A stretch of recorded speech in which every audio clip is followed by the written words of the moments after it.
रात्रि का गहरा अंधकार था और महल में सन्नाटा पसरा हुआ था। राजा विक्रमादित्य अपने महल के एकांत कक्ष में बैठकर अपने अगले कदम पर विचार कर रहे थे। उनकी आंखों में एक हल्की सी चिंता थी, क्योंकि आज वह एक ऐसे रहस्य से जूझने जा रहे थे जिसने न केवल उनके राज्य बल्कि पूरे देश को घेर लिया था। यह रहस्य था माया का, एक सुंदर और शक्तिशाली स्त्री जो अपनी महाशक्ति और शापित जीवन से परेशान थी।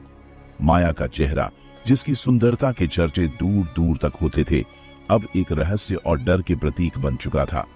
उसकी असल शक्ति केवल उसकी बाहरी सुंदरता में नहीं, बल्कि उसकी अदृश्य ताकत में थी, जो एक बार पकड़ी जाती तो किसी को भी अपने जाल में फंसा लेती। वह केवल एक स्त्री नहीं थी, बल्कि एक शक्ति थी जिसने कई योद्धाओं और वीरों को अपने वश में कर लिया था। माया को एक अजीब और खौफनाक शाप मिला था। हर रात उसका सिर काट दिया जाता था और हर सुबह वह फिर से जीवित हो जाती थी। यह न सिर्फ माया के लिए बल्कि उसके आसपास के लोगों के लिए भी एक बड़ी त्रासदी बन चुका था। वह न तो मर सकती थी और न ही पूरी तरह से जीवित रह सकती थी। यह एक अनमोल रहस्य था जिसे कोई नहीं समझ सका था। राजा विक्रम के पास यह जानकारी आई थी और उनका साहस और समझ उन्हें इस रहस्य को सुलझाने के लिए प्रेरित कर रहे थे। विक्रम को यकीन था कि अगर कोई इस रहस्य को सुलझा सकता है तो वह केवल वही है। उनका निष्ठा और बलिदान उन्हें माया की मुक्ति के लिए प्रेरित कर रहे थे। राजा विक्रम ने इस रहस्य को सुलझाने का संकल्प लिया। वह जान चुके थे कि माया को मुक्त करने के लिए उन्हें एक अनूठी शक्ति और समझ की आवश्यकता होगी। यह कोई सामान्य कार्य नहीं था, यह एक ऐसी चुनौती थी जो उनके पूरे राज्य और उनके अपने जीवन को बदलने वाली थी। राजा विक्रम ने अपनी तलवार उठाई और दरबार से बाहर निकल पड़े।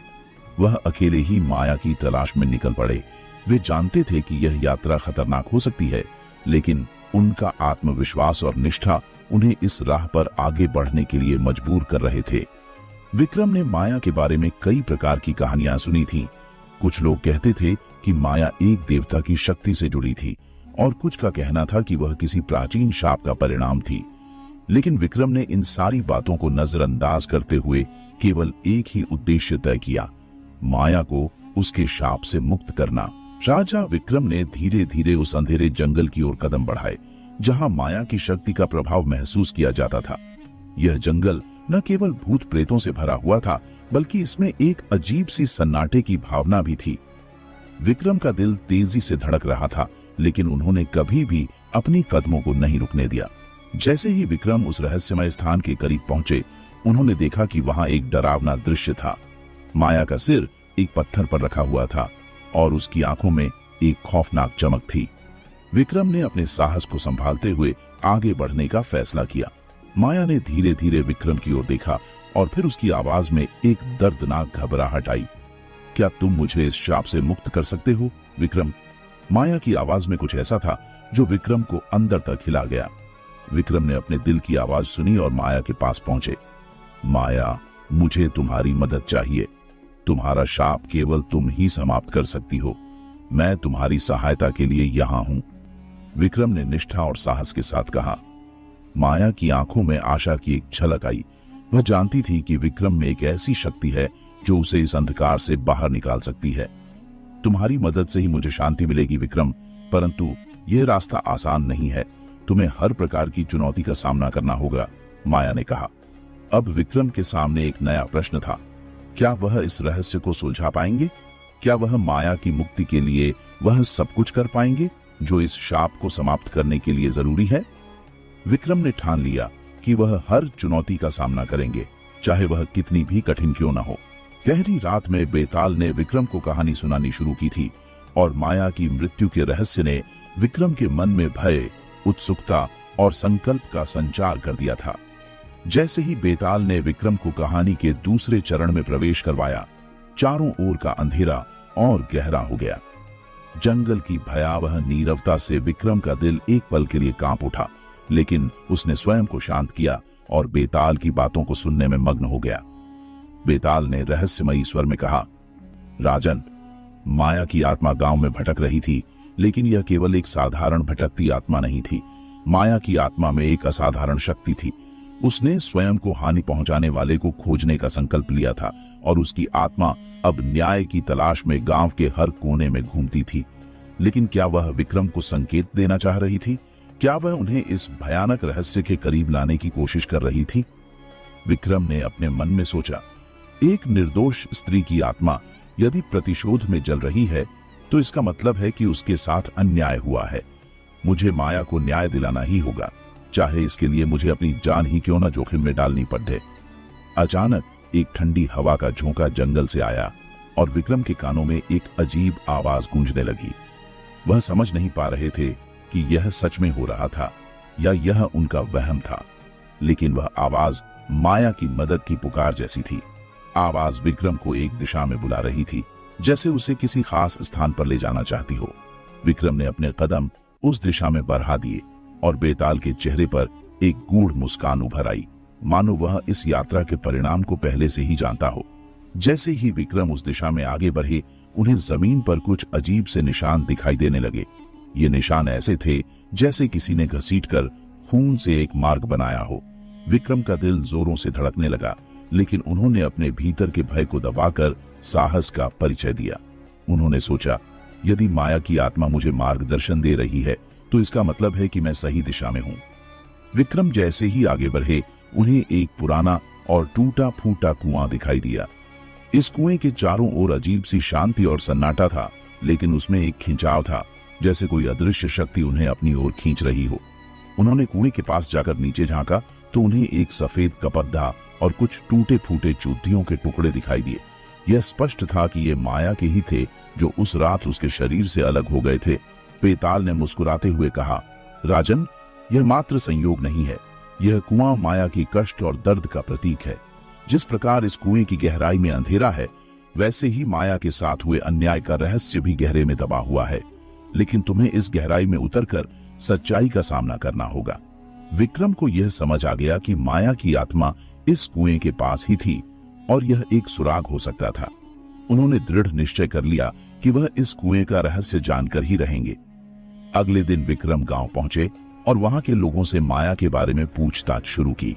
लोगों ने विक्रम को बताया कि माया एक बहुत ही धार्मिक और शांति प्रिय स्त्री थी, लेकिन उसकी मृत्यु के कुछ दिन पहले से ही उसके व्यवहार में अजीब बदलाव आने लगे थे।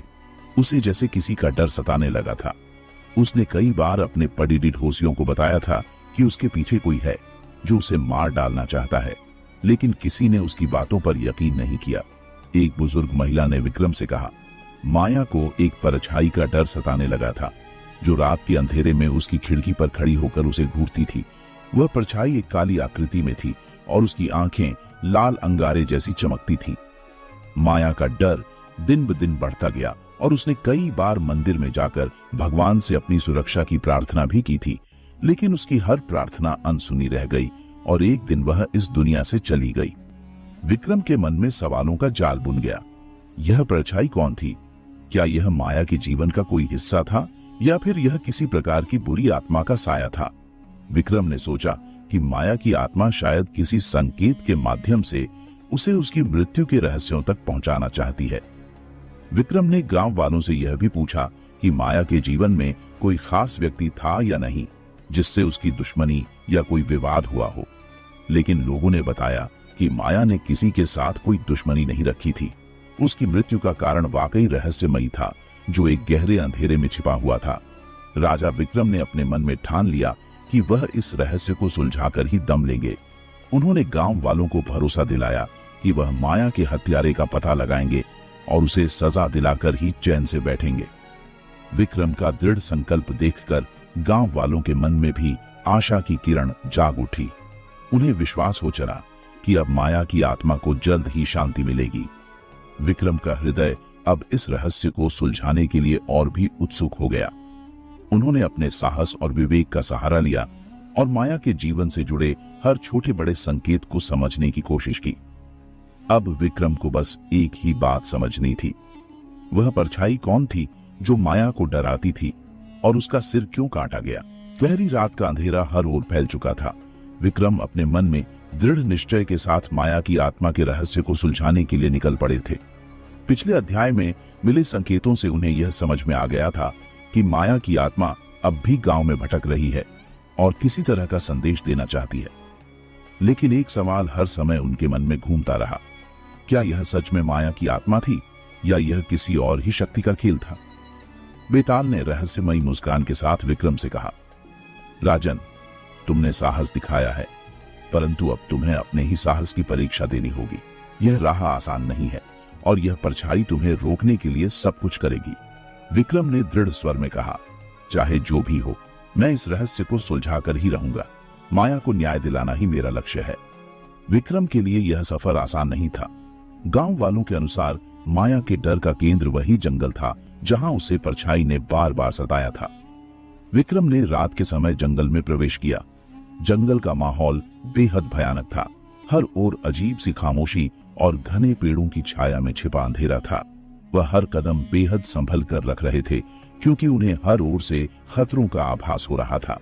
बेताल ने बताया, राजन, यह जंगल केवल पेड़ों और जानवरों का बसेरा नहीं है। यहाँ ऐसी आत्माएं भी भटकती हैं जिनका इस लोक में कोई सहारा नहीं है। यदि तुम्हारा मन विचलित हो गया तो ये आत्माएं तुम्हारे भय को और बढ़ा देंगी। विक्रम ने अपनी तलवार कसकर पकड़ ली और खुद को मन ही मन साहस दिलाया कि किसी भी स्थिति में डरना नहीं है। जंगल के भीतर कुछ दूरी तय करने के बाद विक्रम को अपने सामने एक अजीब आकृति दिखाई दी। यह वही परछाई थी जिसने माया को डराया था। विक्रम ने उसे ध्यान से देखा। लंबी, काले धुंध जैसी आकृति और आंखों में जलती हुई लाल आभा। यह परछाई विक्रम की ओर धीरे धीरे बढ़ रही थी, जैसे उसे अपने कब्जे में लेना चाहती हो। विक्रम का साहस डगमगाने लगा, परंतु उन्होंने अपनी तलवार को ऊंचा उठाते हुए परछाई की ओर एक कदम बढ़ाया। परछाई ने जैसे ही देखा कि विक्रम उसका सामना करने को तैयार है, वह जोर से चिल्लाई।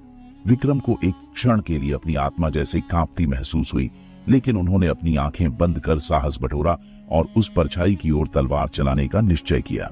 तलवार उठाते ही विक्रम के कानों में माया की हल्की सी आवाज सुनाई देने लगी।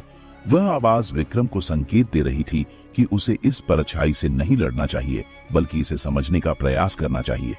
विक्रम ने तलवार वापस म्यान में रख ली और आंखें बंद कर माया की आत्मा से संवाद करने का प्रयास किया। माया की आवाज उनके कानों में फुसफुसाई, राजन, यह परछाई कोई सामान्य शक्ति नहीं है। यह वही है जिसने मेरे जीवन को समाप्त किया। इसे पराजित करना आसान नहीं होगा। इसका डर ही इसकी सबसे बड़ी शक्ति है। विक्रम ने मन ही मन माया की आत्मा से पूछा, क्या यह वही है जिसने तुम्हारा जीवन लिया? क्या यह सचमुच एक अभिशप्त आत्मा है? माया की आत्मा ने धीरे धीरे विक्रम को संकेत दिए। उन्होंने बताया कि यह परछाई उस श्राप की वजह से अस्तित्व में आई है जो किसी ने माया पर डाला था। इस परछाई का अस्तित्व तब तक है जब तक इसका श्राप टूट नहीं जाता। विक्रम को यह भी पता चला कि इस श्राप का संबंध माया के पिछले जन्म से है। यह सुनकर विक्रम के होश उड़ गए। माया के साथ जो हुआ था वह केवल इस जन्म की बात नहीं थी, बल्कि इसकी जड़ें पिछले जन्म में दबी हुई थीं। विक्रम को समझ में आ गया कि इस श्राप को तोड़ने के लिए उन्हें माया के पिछले जन्म के रहस्यों का पता लगाना होगा। परछाई ने विक्रम को चिढ़ाते हुए कहा, तुम मुझसे बच नहीं सकते राजन। मैं तुम्हें भी उसी अंधकार में ले जाऊंगी जहां माया को ले जाया था। विक्रम ने ठान लिया कि वह इस श्राप का अंत करके ही रहेंगे। उन्होंने परछाई की तरफ ताकते हुए कहा, तुम चाहे कितनी भी कोशिश कर लो, मैं माया के साथ हुए अन्याय को उजागर करके ही रहूंगा। तुम्हारे श्राप का अंत नजदीक है। परछाई एक जोर की हंसी हंसती हुई अदृश्य हो गई, लेकिन विक्रम को अब समझ आ चुका था कि उन्हें किस दिशा में प्रयास करना है। विक्रम का साहस और संकल्प दृढ़ हो गया था। अब उन्हें पता चल चुका था कि इस रहस्य का हल माया के पिछले जन्म में छुपा हुआ है, लेकिन इसका मतलब यह भी था कि विक्रम को और भी गहरे भयानक रहस्यों का सामना करना पड़ेगा। जंगल की भयावह परछाई से सामना करने के बाद विक्रम का मन और भी मजबूत हो चुका था। परछाई ने उन्हें डराने की बहुत कोशिश की, लेकिन विक्रम ने अपनी शक्ति और साहस से उसे काबू में कर लिया था। अब उनके सामने एक और गूढ़ रहस्य खुल चुका था, माया के पिछले जन्म का। इस नए संकेत ने विक्रम के संकल्प को और भी दृढ़ कर दिया था। उन्होंने ठान लिया था कि माया को इंसाफ दिलाने के लिए इस रहस्य की गहराई तक पहुंचकर ही रहेंगे। बेताल, जो हर कदम पर विक्रम का साथ दे रहा था, ने अब तक की स्थिति का विश्लेषण करते हुए कहा, राजन, यह रास्ता अब और भी कठिन होता जा रहा है। तुम्हें इस पिछले जन्म के रहस्य को जानने के लिए बहुत धैर्य और समझ की आवश्यकता होगी, लेकिन याद रखो, यह रहस्य जितना गहरा है उतना ही खतरनाक भी है। विक्रम ने इस रहस्य की खोज के लिए अपने कदम आगे बढ़ाए। गांव से कुछ दूरी पर एक प्राचीन मंदिर था, जिसके बारे में कहा जाता था कि वहां एक वृद्ध साधु तपस्या में लीन रहते हैं और उन्हें भूत भविष्य का ज्ञान है। विक्रम ने सोचा कि शायद वही साधु माया के पिछले जन्म के बारे में कुछ जान सकते हैं। जब विक्रम मंदिर पहुंचे तो उन्होंने साधु को ध्यान मग्न अवस्था में देखा। साधु की उपस्थिति में एक अजीब सी शांति और ऊर्जा महसूस हो रही थी। विक्रम ने विनम्रता से उनके पास जाकर अपने आने का कारण बताया और माया के पिछले जन्म के रहस्य को जानने की इच्छा प्रकट की। साधु ने आंखें खोली और कुछ देर तक विक्रम की ओर गंभीरता से देखा। फिर उन्होंने धीरे से कहा, राजन, जिस रहस्य को जानने की चेष्टा कर रहे हो वह तुम्हें इस जन्म के परे ले जाएगा। माया का पूर्व जन्म एक पवित्र स्थान से जुड़ा है और उस जन्म में उसके साथ घोर अन्याय हुआ था। उस जन्म में वह एक संतुलित और शांतिपूर्ण जीवन जी रही थी, लेकिन उसके साथ कुछ ऐसा घटित हुआ जो उसे अगले जन्मों तक पीड़ा में डाल गया। साधु ने अपने दिव्य दृष्टि से माया के पिछले जन्म की कहानी को उजागर किया। उन्होंने बताया कि माया पिछले जन्म में एक पवित्र स्त्री थी जो एक छोटे से गांव में रहती थी और गांव वालों की सेवा करती थी। उसकी सुंदरता और करुणा का कोई सानी नहीं था और लोग उसे देवी समान पूजते थे। लेकिन उसके जीवन में एक ऐसा व्यक्ति आया जो उस पर अधिकार जमाना चाहता था। वह व्यक्ति बहुत शक्तिशाली था और माया को प्राप्त करने के लिए उसने हर संभव प्रयास किया। जब माया ने उसके प्रस्ताव को ठुकरा दिया तो वह व्यक्ति अत्यंत क्रोधित हो गया और उसके जीवन को नर्क बना दिया। उसने माया पर झूठे आरोप लगाकर उसे गांव से निर्वासित कर दिया। माया ने अपने अपमान का प्रतिकार किया, लेकिन उसकी आवाज किसी ने नहीं सुनी। वह व्यक्ति माया को श्राप देकर उसके जीवन को तबाह कर देना चाहता था। साधु ने आगे बताया कि उस व्यक्ति ने एक श्राप मंत्र का प्रयोग किया, जिससे माया की आत्मा पिछले जन्म से अगले जन्मों तक बंध गई। इस श्राप का प्रभाव ऐसा था कि माया की आत्मा को शांति नहीं मिली और वह जन्म जन्मांतर तक भटकने के लिए मजबूर हो गई। साधु ने विक्रम से कहा, उस श्राप को तोड़ने के लिए तुम्हें उस व्यक्ति के अपराध को उजागर करना होगा। यह कोई साधारण कार्य नहीं है, क्योंकि उस व्यक्ति की आत्मा भी इस श्राप के कारण अपने ही कर्मों के चक्र में फंसी हुई है। लेकिन यदि तुम अपने संकल्प में दृढ़ रहो तो माया को न्याय दिलाने में अवश्य सफल हो सकते हो। साधु की बातें सुनकर विक्रम विचारों में डूब गए थे। तभी अचानक अजीब घटनाएं घटने लगीं। मंदिर के चारों ओर अंधेरा और घना होने लगा और एक भारी आभास ने विक्रम को घेर लिया। यह वही परछाई थी जो पहले भी विक्रम का पीछा कर रही थी। उसने विक्रम को रोकने के लिए मंदिर के वातावरण को अपने डर और क्रोध से भर दिया। विक्रम ने बिना डरे तलवार खींची और परछाई की ओर बढ़े, लेकिन साधु ने उन्हें रोकते हुए कहा, यह परछाई केवल डर से बढ़ती है। इसे हराने का तरीका तुम्हारे साहस में है, न कि ताकत में। यदि तुम अपने भीतर के डर को मिटा सको तो यह परछाई खुद ही खत्म हो जाएगी। विक्रम ने अपने भीतर के भय को निकालने का संकल्प लिया और पूरी दृढ़ता के साथ परछाई की ओर देखा। धीरे धीरे परछाई फीकी पड़ने लगी और अंततः अदृश्य हो गई। जब परछाई चली गई तो साधु ने विक्रम को एक संकेत दिया। उन्होंने कहा कि माया की आत्मा को मुक्त करने के लिए उन्हें गांव के एक पुराने किले में जाना होगा, जहां उस व्यक्ति की आत्मा कैद है जिसने माया को श्राप दिया था। उस आत्मा से संवाद करके विक्रम को उस श्राप का सही रहस्य जानना होगा। विक्रम ने साधु को प्रणाम किया और उस किले की ओर जाने की ठान ली, परंतु उनके मन में कई सवाल अब भी थे। क्या वह आत्मा उनके सामने सच प्रकट करेगी? क्या वह उन्हें माया के श्राप को तोड़ने का तरीका बताएगी?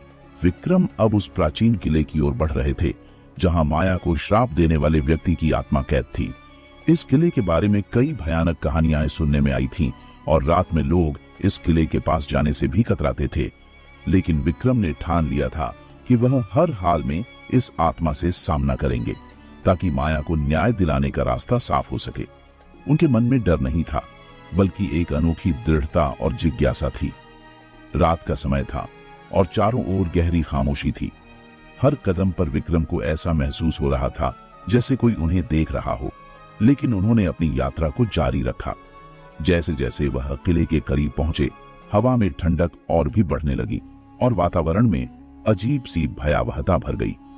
किले में प्रवेश करते ही विक्रम को लगा कि वह किसी दूसरी दुनिया में आ गए हैं। दीवारें टूटी फूटी थीं और हर ओर धूल और मलबा फैला हुआ था। चारों ओर काले साए से प्रतीत होते थे जो उनकी हर हरकत पर नजर रख रहे थे। इस माहौल में एक गहरा सन्नाटा था जिसमें केवल उनकी पदचाप गूंज रही थी। अचानक विक्रम को एक अजीब सी आवाज सुनाई दी। वह आवाज किसी के रोने की तरह थी। वह रुककर उस आवाज को ध्यान से सुनने लगे। वह आवाज किले के एक बंद कमरे से आ रही थी। विक्रम ने अपनी तलवार को कसकर पकड़ लिया और सावधानी से उस कमरे की ओर बढ़े। जैसे ही विक्रम कमरे में पहुंचे, उन्होंने देखा कि कमरे के बीच में एक धुंधली आकृति धीरे धीरे प्रकट हो रही है। वह आकृति एक बुजुर्ग आदमी की थी जो अपने चेहरे पर गहरी उदासी और पश्चाताप का भाव लिए खड़ा था। विक्रम ने समझ लिया कि यही वह आत्मा है जो माया को श्राप देने के बाद इस किले में कैद हो गई थी। विक्रम ने आत्मा से पूछा, तुम कौन हो और तुमने माया के साथ ऐसा अन्याय क्यों किया था? आत्मा ने गहरी सांस लेते हुए कहा, मैं वही हूं जिसने माया के पिछले जन्म में उसका जीवन नष्ट कर दिया। मेरा नाम भीमगिरी है। मेरे अंदर उस समय बहुत अहंकार था और माया की सुंदरता ने मेरे मन में पाप का बीज बो दिया था। जब उसने मेरे प्रस्ताव को ठुकराया तो मेरे अहंकार को ठेस पहुंची और मैंने उसे श्राप देकर उसके जीवन को पीड़ा में डाल दिया। विक्रम ने आत्मा से पूछा, माया को दिया हुआ यह श्राप अब भी उसके साथ है? उसे मुक्ति दिलाने के लिए क्या करना होगा? भीमगिरी की आत्मा ने जवाब दिया, यह श्राप उस समय के क्रोध और ईर्ष्या से निकला था। मैंने उसे श्राप दिया था कि उसकी आत्मा जन्म जन्मांतर तक शांति न पा सके। लेकिन इस श्राप को तोड़ने का एक तरीका है। तुम्हें माया की आत्मा से संवाद करना होगा और उससे उस पीड़ा को स्वीकारने के लिए कहना होगा ताकि उसे सच्ची मुक्ति मिल सके।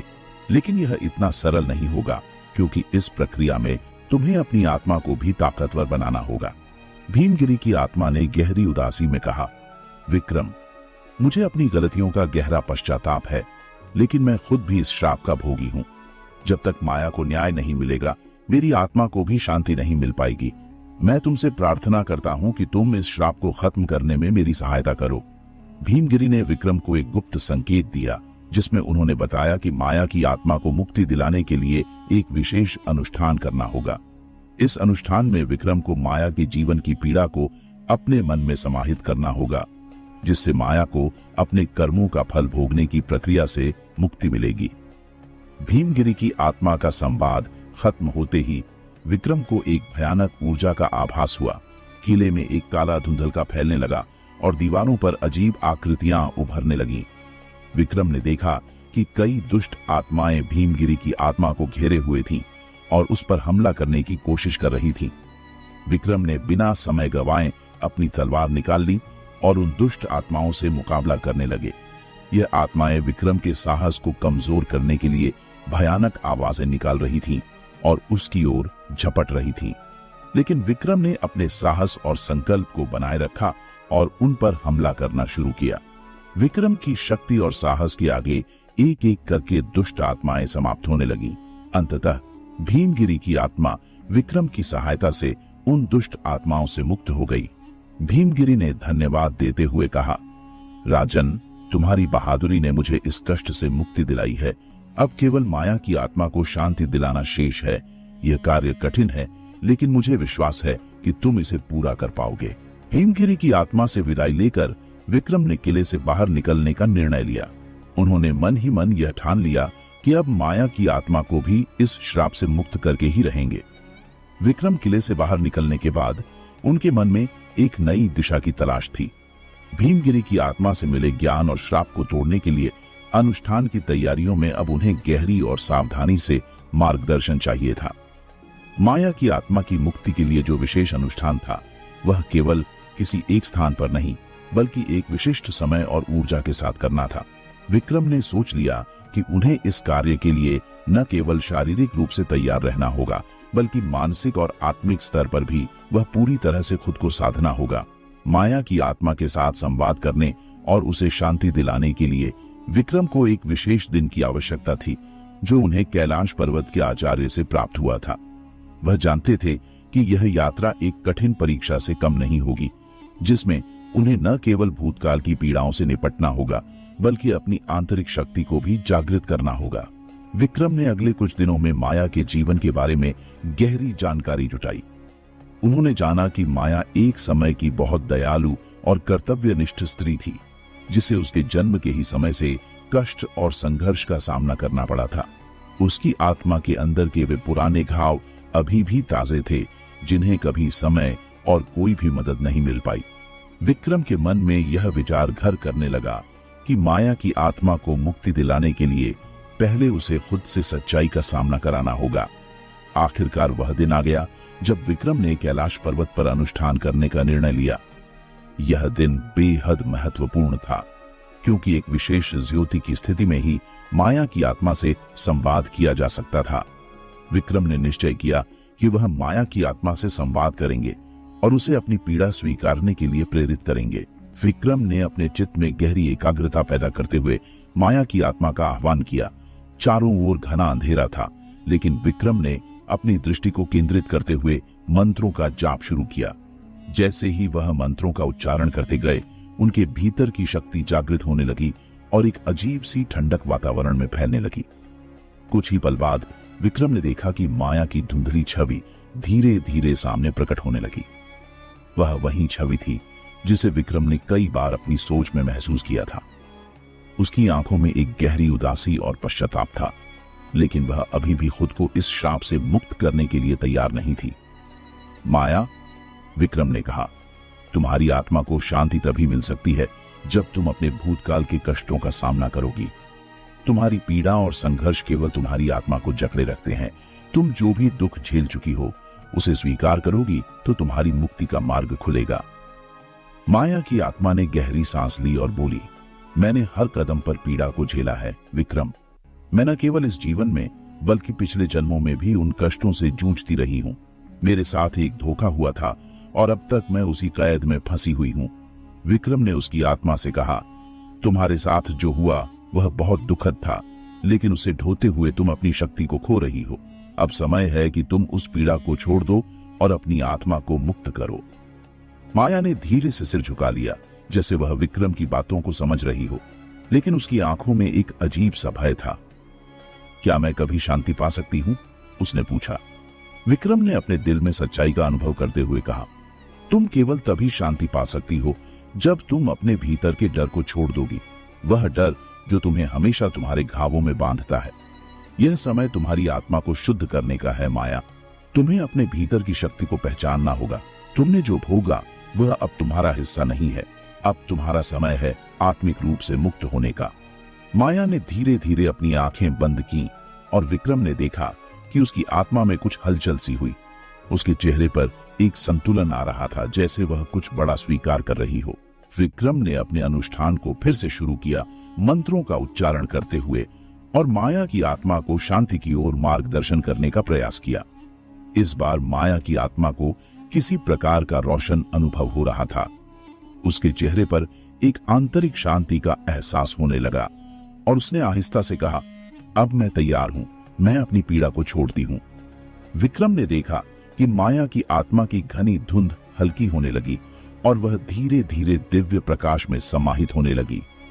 विक्रम ने देखा उसके भीतर एक शांति का अनुभव हो रहा था और उसकी पीड़ा का अंत हो रहा था। माया की आत्मा ने विक्रम को देखा और एक मीठी मुस्कान दी। धन्यवाद विक्रम, उसने कहा, तुमने मेरी आत्मा को शांति दी। अब मैं मुक्त हूं। साथ ही विक्रम ने महसूस किया कि माया का श्राप टूट चुका था और उसकी आत्मा को मुक्ति मिल चुकी थी। वह आत्मा अब शांति से नित्य अनंत में विलीन हो गई। विक्रम ने आभार की भावना के साथ कैलाश पर्वत को प्रणाम किया और अपनी यात्रा को अगले अध्याय की ओर बढ़ाने के लिए तैयार हो गए।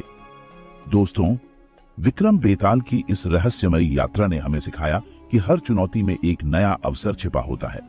अगर आपको और ऐसी प्रेरणादायक पौराणिक कहानियां चाहिए तो पौराणिक इतिहास चैनल को सब्सक्राइब करें। हमारे साथ जुड़िए और हर वीडियो में एक नई सीख पाइए। सब्सक्राइब करें और इस ऐतिहासिक सफर का हिस्सा बनें।